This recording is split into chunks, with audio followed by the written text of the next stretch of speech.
Welcome back to Health Bulletin. In today's intriguing episode, we're diving into a startling development that's catching everyone's attention: the surge in melatonin use and poisoning reports among children in the USA. Stay with us as we uncover this concerning issue. Insomnia and the use of melatonin supplements are not typically words one would often associate with children. However, recent survey results published in the Pediatrics Journal of the American Medical Association indicate that the use of melatonin among children and adolescents in the U.S. is extremely prevalent. Around 1/5 of American children use melatonin for sleep, and some parents begin administering it to their children at the early age of 1.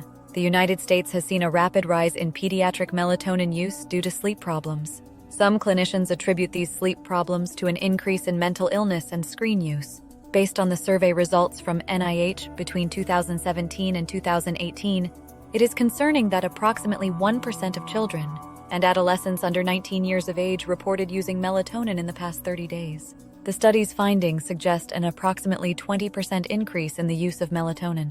Parents who were surveyed reported that, on average, their children consume the supplement 2 to 5 times per week, with many of them taking it daily.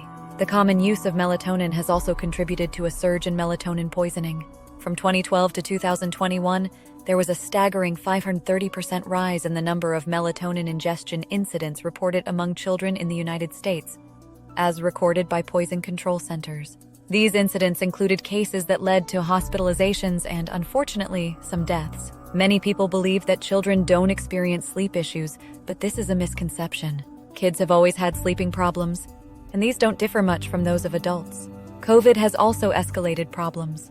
Prior to the pandemic, approximately 25% of children experienced disrupted sleep, a figure that rose sharply to nearly 46% in 2020. Similar to how stress and anxiety can lead to insomnia in adults, children can also suffer from sleep disturbances due to varying daily concerns. These may include schoolwork, pressure from peers, and social media interactions. Many teenagers are also overcommitted in their school activities, which impacts their ability to get to bed on time. Additionally, homeschooling during the pandemic increased children's screen time. It's important to note, the light emitted by screens is highly stimulating and can interfere with and disrupt the sleep cycle. The use of electronics in general, to the extent that some parents have really struggled to maintain control. Kids get up in the middle of the night or early in the morning before school to get on their phones to play video games.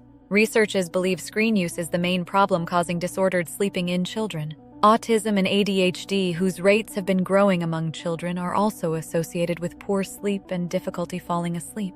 The rise of sleep problems has led parents and caregivers to opt for melatonin, and supplements for children are accessible, unregulated, and can be bought without a prescription. All these available in gummies and liquids forms are also appealing to young children.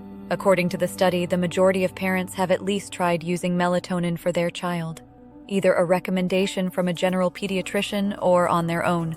Between 2016 and 2020, sales of melatonin supplements increased by around 150%, according to the MMWR report. Beyond sleep, people also supplement melatonin for its antioxidizing, anti-inflammatory, anti-cancer, and neuroprotective effects. Melatonin is a natural hormone the body produces to, among other things, regulate the sleep-wake cycle.